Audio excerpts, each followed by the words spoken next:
America doesn't have stair steps going up it. It doesn't have temples on top of its summits. They could not go and break through the boat on the temples atop those great pyramids. There are none there. And that was the clue that Egypt was writing about the Americas. And the deeper I got into the records, the clearer it got. They started actually saying, and because Amun loved that land so much, he said it's his beloved land, and that word was Mary, the beloved. Mary, M-E-R-I, Mary.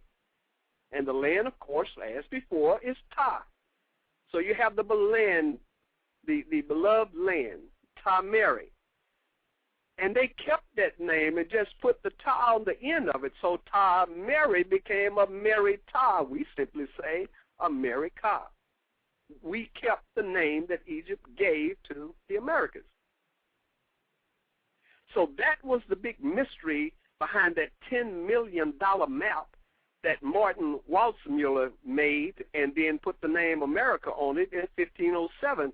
And then those who knew and those who were trying to hide things said, wait a minute, you can't put that name on here. And the next time he reprinted that map, it was off. It was gone. Because that's the name that Egypt had given the land, Ta-Mary. That's where America came from. So now I have Egypt writing about the Americas, but they go further. They don't just talk about we named the Americas. They said where it was. They said our founders, Amun-Dem, Osiris, Isis, all of these. Of course, they use those other names, you know, the Asa and the Aset. And so they said they are in the West. And all over the monuments, they talked about Osiris and said he is foremost of the Westerners, which means not in the front of. He was the most worshipped throughout in the West. And not just his dead spirit, they were talking about the man himself being in the West. So now I have those records. And the deeper I got, the clearer it became, and then I started locating the cities all through the Americas, and not North America. Egypt says, man, those, they didn't call them Indians, but they said their cavalry is just so strong. They have bow and arrow cavalry. They are on horseback, and they are so strong, it's just devastating to us to try to take that land. So I tell you what, we're going to cut it right off at that river, and that's why all these pyramids are showing up from Mexico going down south, because those Apaches and Comanches and whatever other tribes were there, black tribes and others, were whooping Egypt something fierce. They did leave the record, though, that Osiris got as far as Washington, D.C. He said, I got to this land, and in this land in the north, I got to the place of the river with the largest, widest mouth. And I immediately ran to the Mississippi. I started looking around trying to see, well, where is he? I'm trying to see where Osiris is. I see that city called Baton Rouge. I know that's talking about, it's got Aton's name in it, A-T-O-N, Baton Rouge. I know that's red. And I'm looking at it. It kind of sounds like it might be an Egypt connection. I'm looking for it, but that was wrong. They said, no, when you get to that place, that's Pataline. That's an island. That's a large island. Doesn't matter, ain't no island here called no Pataline. And then understanding comes in and says, wait a minute, look at the map again. See where the Mississippi River splits, and one goes over toward New Orleans and the other one goes down toward Alexandria. I said, well, yeah. I said, well, you know, when you have a Mississippi River that splits in two, then the land between those two rivers is an island, because on the south side of it is the Gulf of Mexico. All that land is an island. I was like, oh, man, here's Pataline. But he says, but that's not where I went to. He said, that's not the river I'm talking about. He said, this one has a huge mouth. And then I looked further up, and there it was. There's the Potomac and all of those waterways coming together, the Chesapeake, and making this huge mouth to this river before it empties into the Atlantic. And they say, when you get to that place, there's going to be a city designed, laid out in the shape of a parallelogram, which is like a rectangle, square. And dadgummit, if they didn't lay out Washington, D.C. in the exact same configuration that ancient Egypt said that city would be in. and then they stuck an obelisk there. Egypt wrote about that.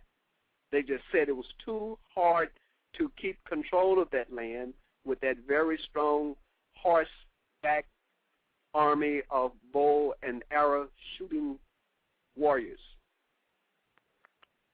So then we go down toward the south. It's okay, we have the northern extent, let's go south. And we went through Central America, and I saw the cities there. And it will surprise you to know that Egypt actually built this city that we call Troy. Troy is in Central America. If you don't know the history of it before they start calling it Troy, you will never find it probably. But when Egypt wrote about it, they actually called it with those same letters. One word was T-R-W, Troy. But they said, well, we have another name for that city. We call it Kuban, K-U-B-B-A-N. It means the hidden city because Troy is way up from the water at a time where cities, major cities, were being placed on the waterway because that's how commerce was being conducted by ship. Troy was not. Troy was up in the rainforest, way up in the mountains, hidden. And so Egypt called it Kuban, the hidden city. And I'm going to give you something I've never told anybody other than close associates. You want to find Troy? You go find the city that Egypt says its name is Kuban. And you'll find this Maya city called C-O-P-A-N, Copan. And there you will have ancient Troy. That's the African city, Troy. So you go further south. You go through Central America. Then you go into South America. I'm looking for Thebes now. I've got Memphis, but they said Thebes is Thebes of the West. That's how they wrote it. Thebes of the West. I want to know where it is. And I found it. And the great thing about it is Thebes of the West is the city that David took. That's Jerusalem. It was built to honor the ancient Egyptian ruler, co-founder, the one that most of your listeners will probably recognize as Heru, that others call Horus. The city was built to honor him, and it was laid out in the shape of the hieroglyphic symbol that is his name. When you look in the ancient hieroglyphs that these Africans that we now call Egyptians left, when they wrote the word, the name Heru, it's the hawk in profile, the entire body with the wings on the side. That gives you the word H-E-R-U, or Heru. And they laid out the city in that design. It's still there right now today. When you fly above and look down, there is that hawk laid out on the ground, the walls, the streets, the temples, everything that they had laid that they have knocked down, but the foundations are still there. It shows you the outline of the name of the city. It was ancient Egypt's or ancient Africa's Heru. Now, they built a temple there to honor Heru. And some of the listeners and readers will know that one of the words that ancient Egypt used for a temple was per, like a rectangle with an opening in it, almost like a house or a temple. And it was per, P-R, or P-E-R.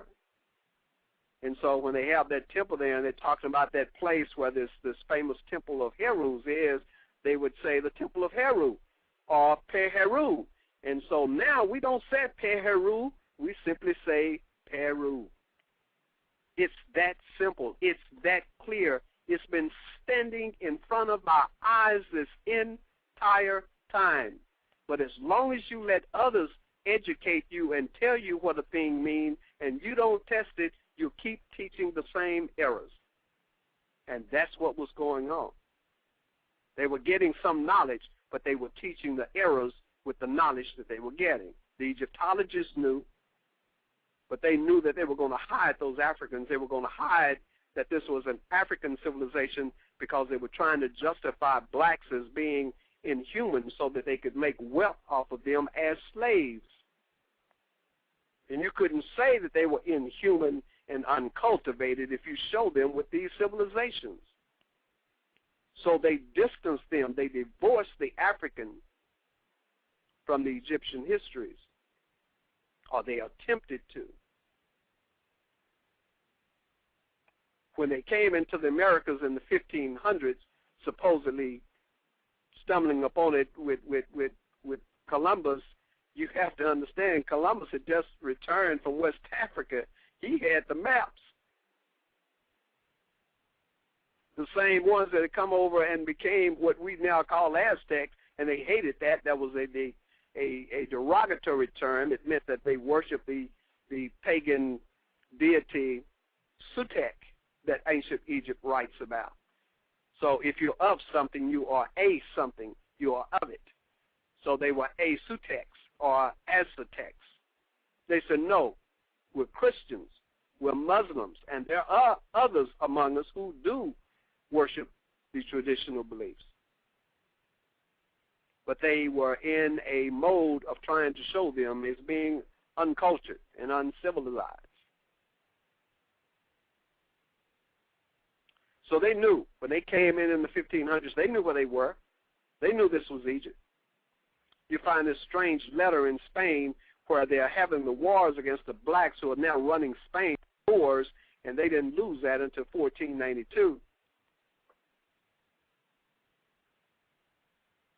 And when they defeated those Moors, then they said, now we can go and fight the war against the blacks over in the Americas, but not until we whoop the ones that's on our doorstep or we're on their doorstep.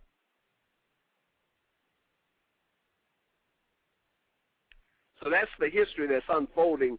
They knew that the Holy Lands were over here. The Vatican knew.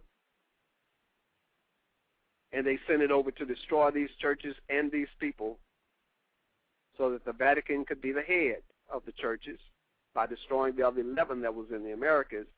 And Spain had the right to come in and start trying to get the commerce to become rich off of the gold and the other things in the African cities and with the slavery.